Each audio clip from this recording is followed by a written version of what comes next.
So this is the workshop for Jade, the poems and story.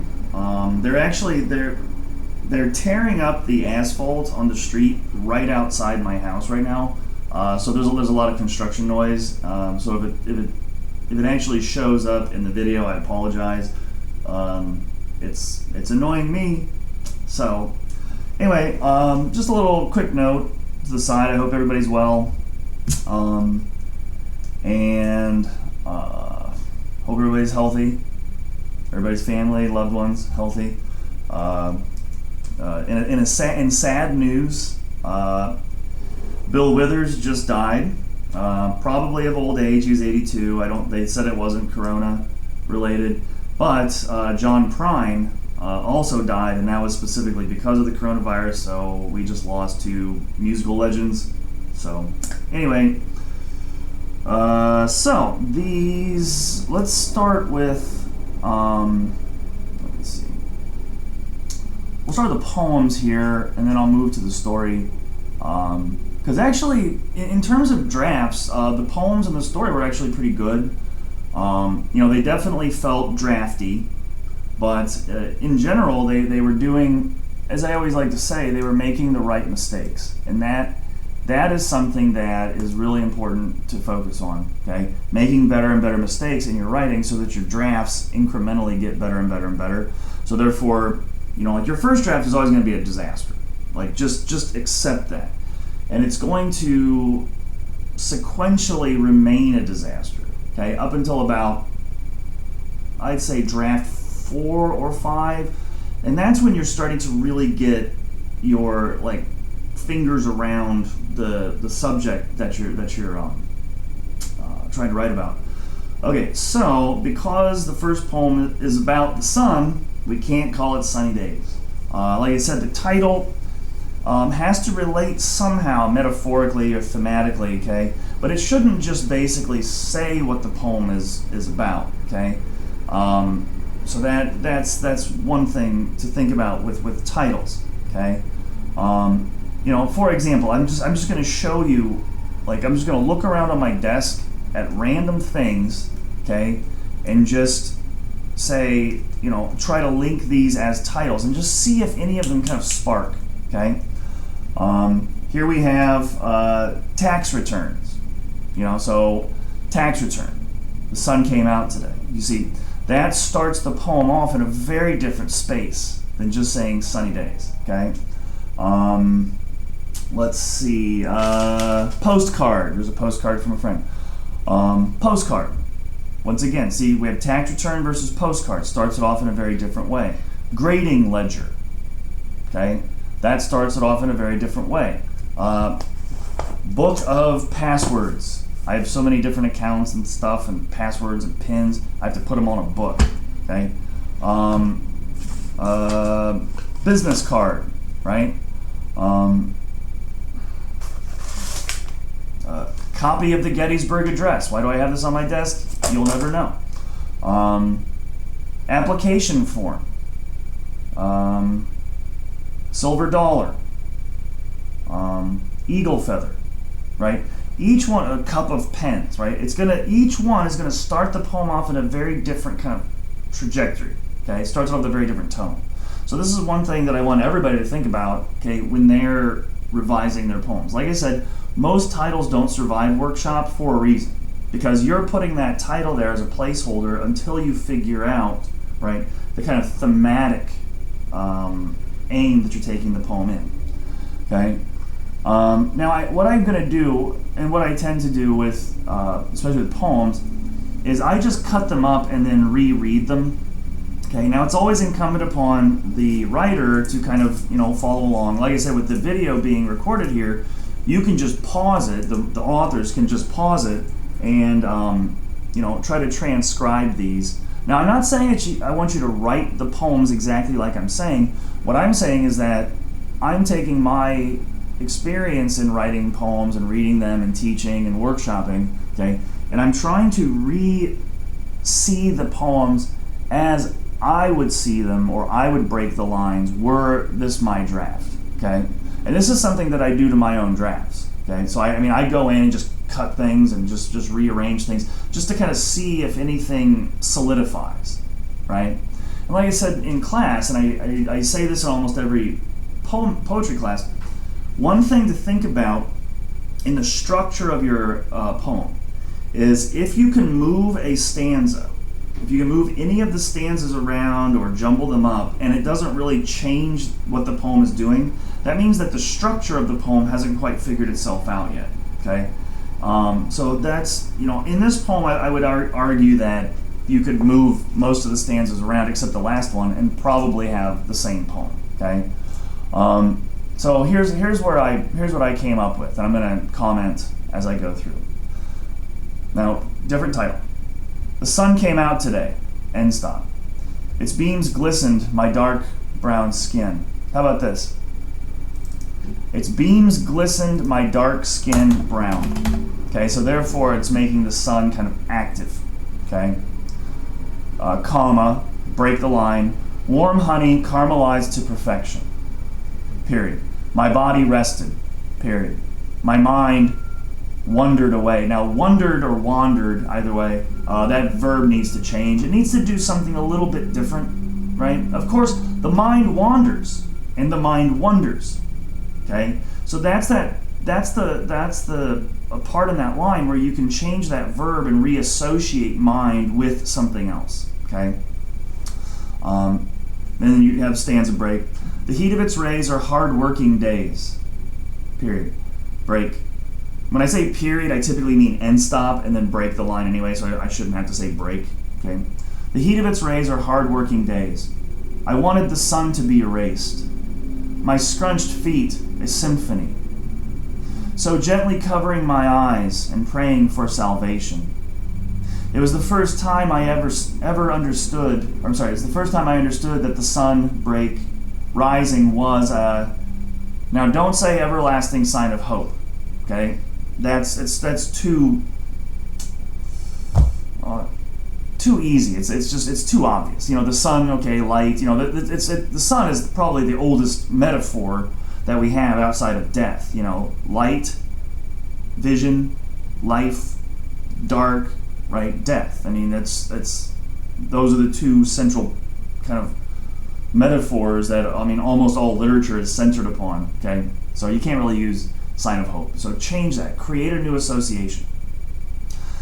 Now, even on my darkest days, the sun will still rise. Okay, it's an interesting idea, but once again, it's being said too directly. Okay, and when the dust settles and my last breath is taken, okay, dust. It's associated with death. Okay, can you? How about when my last breath is dust, right? I mean, that at least is kind of trying to pull the language in a more interesting way, okay? The sun will no longer rise for me, that's too obvious, okay? Think back, look at Emily Dickinson's poem, Because I Could Not Stop for Death, right? She has that beautiful inversion, right? Where all of a sudden it's like the poem realizes that it's not moving, but she's stuck because she's dead. Its energy will cover the lives of the young and old, or old and young, and connect a place where we'll all be one. I like that last line. The penultimate line is a little, but otherwise, I like the idea. The garden is actually a much more interesting poem because it's doing a lot more. Clearly, we have to change the title. Cut the first line. We can't say life gave me a garden of emotions. It's too broadly metaphoric. Okay, the idea of the garden, right, is typically seen because things grow there. It's typically seen as a kind of fertility symbol historically. It's not that the garden has to be necessarily a code for sex or something like that, but very often, and especially in feminist-leaning poems and female women poets, it tends to kind of have that resonance. Okay, how about we open with this? Some are sweet like succulent fruit, break. that we name love and patience. Now, here, love and patience, okay, we need a stronger contrastive. So, like, not love and hate, but love and some emotion or some idea that resonates with love, but is not the exact opposite, or doesn't have too much to do with it, okay? I actually did not know what the next line meant. Others will even have an alpha male crying at his feet, or at his own 2 feet from its bitterness. I'm not sure what that means. Does that mean the garden create? So is that like a relationship reference? I don't get that one. So you might want to make that a little clearer. Cut this line. We've picked the emotions of anger when life was unkind to us. It's too obvious. So cut that. Now here we go into a little more interesting, where I've kind of cut this up. I've grown the emotion of empathy to feel, cut line, to feel my sisters' and brothers' pain. Period. I've even grown, cut, a thick skin so I wouldn't feel, cut, my own. This garden manifests, cut, when you enter it, be sure, cut, that I will pluck each weed, cut, or comma, but cut the line. I will burn down the root, all, cut, of those who grew it. Now that, for example, that's a really nice enjambment at the end of this poem, because it seems to kind of contradict everything that the poem was stating positively about the garden up to that point, okay? So that's what I mean. Like, poetry very often wants to work, like, remember we talked about that line from Heraclitus,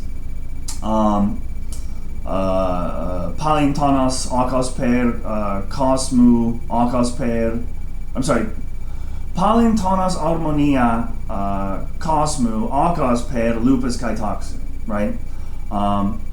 The universe works through harmony of tensions, the lyre and the bow.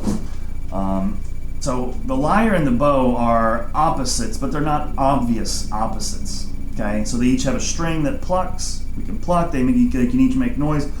One is for creation, one is for destruction. Okay, remember that's that line from Heraclitus that we discussed in class, I believe. So this is what I mean by contrastives in your poems, and this goes for everybody. Okay. So instead of love and hate or love and patience, those are too close. Those resonate too closely to one another. You know, love and breakfast cereal. You know, it's like, whoa, wait, love and breakfast cereal. I don't understand the connection. But see, what that does is it forces the reader to at least engage the poem and the image or the contrast in a more intellectual or emotional way, right? We're not just reading it and saying, oh, that's literally true. Okay, because we don't want the poems to necessarily be literally true. Poems don't have to be true of anything in the same way that, like, you know, a character in a story, has to be true to their character, true to the world in which they're living. So it's just something to keep in mind. Okay, but otherwise, I thought that the poems were actually making some pretty interesting maneuvers, which takes us to. One moment. A safe space. So I'm gonna pause this. I'm getting a phone call. Sorry, pause. Okay, unpause. Back to the story. I'm not sure you can call it a safe space. When I saw that title, now for example, because that's actually terminology now. Especially on college campuses, that, you know, we're providing a safe space for students from, you know, and this is something that I actually told to students at my former university in a creative writing class, and one of them actually put a trigger warning at the beginning, saying that, oh, the story contained death and, you know, people dying, and I just said, you know, as a writer, you can never ever think about the world or life in that way, okay? Because the whole world is a trigger, you know, needs a trigger warning. I mean, every day you go outside and you read the newspapers and there's death and harm and violence and just ugliness, and writers have to embrace that, okay? And writers have to use that as a conduit through which they try to redeem the world in general, okay? So I'm not sure that safe space really works because, for example, if this girl is really seeking asylum, right, with these fairies, and that fair enough, right? You've put fairies in there, okay. So you've set the rules for this world. Her father doesn't seem like all that bad a guy, right? So they have an argument. I mean, who hasn't had an argument at the age of 12 with their parents, and who hasn't felt hurt and anger and all of this and wanted to run away and, I'll go live with the fairies, I mean, of course, kids are stupid, right? And adults are stupid, okay? So I didn't really feel, here's the problem. You can't really make him into a monster, because then replacing that later in the story, like where he's like actually genuinely worried about his kid, as any normal parent would be, will feel very off, okay? So there's a couple different directions you can take, because with the introduction of the fairies, you actually can really kind of play God, because you've introduced magic, okay? And, it could be that, for example, here's just off the top of my head. The story starts out, the girl, she has maybe the father's a real jerk, right? He has forced her to move, he's got a new wife, the mother's dead, and they're having a baby. Okay, so good premise setup, okay? And maybe he's abusive. Maybe he drinks and he just turns into a monster, okay? Now that's a tad cliche, but it's also the real world, right? So it's not necessarily illegal. And that's why she runs away, and she wants to hide out with the fairies, okay? Now, of course, she can't hide there forever. Okay, you're going to have to set limitations to the story, because, like I said, with magic, you can basically do anything, and that's the problem in a story like this, because with magic, and this is how I want you to think about it, okay? With an extreme power comes an extreme limitation or an extreme price, right?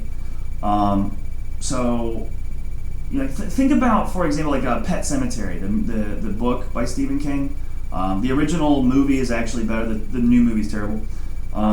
They can bury the dead in this haunted ground, right? And the dead come back because, who doesn't want to see their loved ones, one more time or have them around, right? But the dead come back changed. The dead come back evil because the place is evil, you see. So we have amazing power, but with incredibly bad consequences. So, for example, maybe Ivy says to the fairies, like, hey, I want you to change my dad. He's a bad guy. And the fairies say, oh, we can do that, no problem. But there's a price, right? Now, of course, what's the normal price we're going to see in a story like this? We've got a baby on the way. Of course, that baby is going to have to die, right? That's the fairies' price. And actually, in like the mythology and kind of stories about fairies, they are typically seen as child snatchers, right? They will cut deals with humans, right? And usually, it's in order to steal children. So if you go look back in the fairy tales about fairies, right? It's so common that they steal children. Think about, for example, a story like Rumpelstiltskin, right? What's his price? Sure, no problem.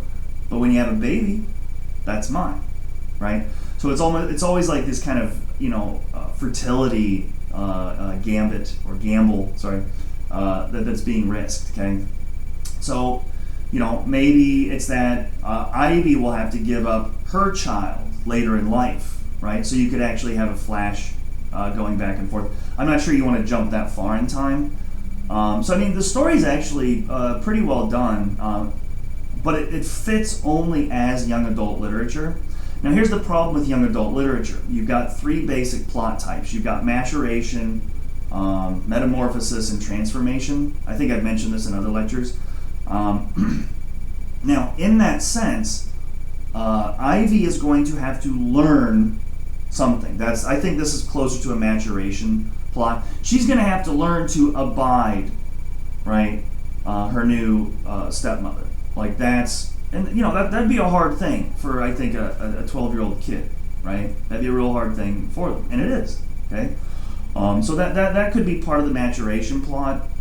I want to go through the story here just to kind of point out, because I'm slowly running out of time. So the way the story opens up, you open up with Lily before we know who Lily is. Okay, so there you're kind of inverting. Like when I saw Lily, I was like, who is this? Is that the stepmother? Oh, stepmother's June, and it sent me back into the story. So you can't introduce her before we know that she's a fairy. Okay, so this is kind of the time sequencing is kind of jumbled. Now you've actually changed the dead mother's name. I'm sorry, you've changed the stepmother's name from June to Jane. That was a little confusing.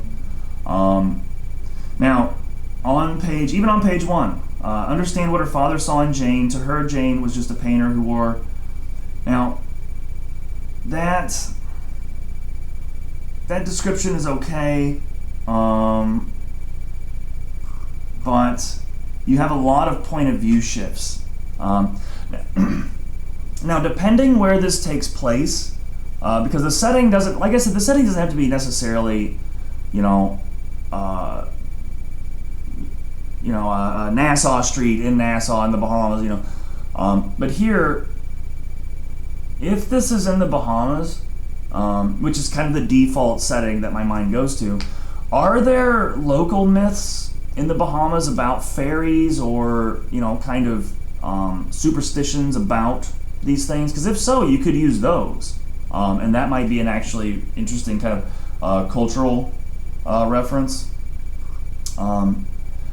Please indent all the paragraphs so it's clear where they're beginning and ending. Okay, it's getting a little bit confusing. On page 2, where you're talking about Lily believed that it was her duty to help the little girl, that's a point of view shift. Okay, so it's either focused all on Ivy, and we see her responding to these other people, or it's going to start getting confusing because you've got so many point of view shifts in the story that it's kind of pulling the story apart.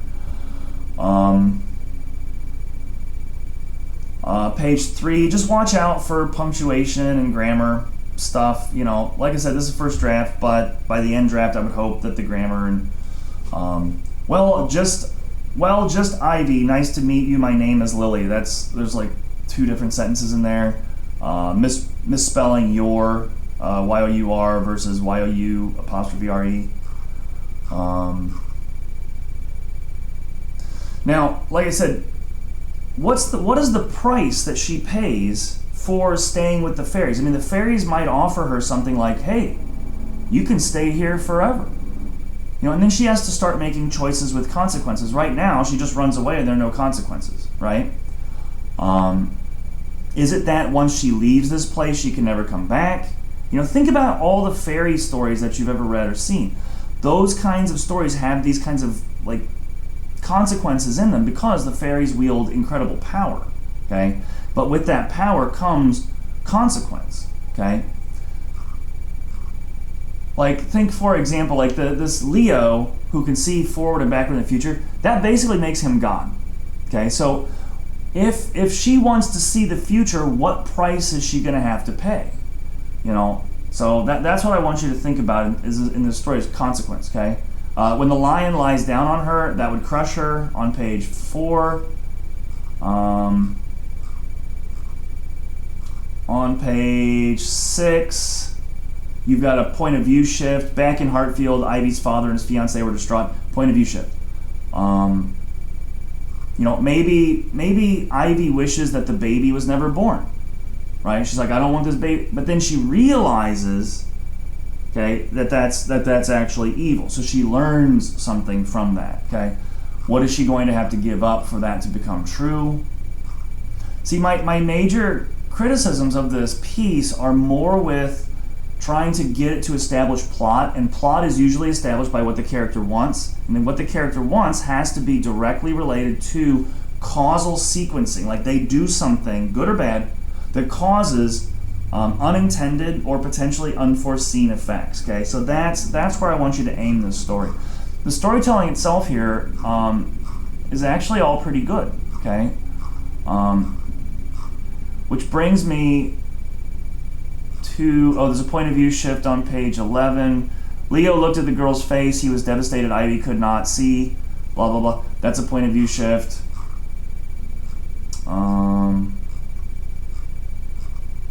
Now, of course, this is not the ending of the story, okay? So she's going to have to go back to the real world and face consequences, right? Or if, if she says, I want to go back, and they say, I want to go back, make my family perfect the way I want them, right? And so she's thinking, I'll replace my mother, right? But she goes back, there's a stepmother who's no longer pregnant. They lost the baby. You see, then she's going to have to reflect upon that because she has caused, this event to happen, right? Or maybe they have a baby, who's like a month old or something, and that they get in a fight, she runs away. And she says, make my family perfect. She's thinking, return my mother from the dead. She goes back and the baby's gone. Maybe she goes and seeks out the fairies and they say, we made your life perfect the way you want it. And she says, no, but what about the babies? And then they say, the baby's safe with us now. Don't worry about it. Go back to your perfect family. And now she's learned consequence, okay? So that's what I want you to focus on in this story. I think it's actually pretty good. It's a pretty good, solid draft. So I want you to really focus on plot, okay? And that comes from character and tension. So anyway, thank you for the really good poems and story.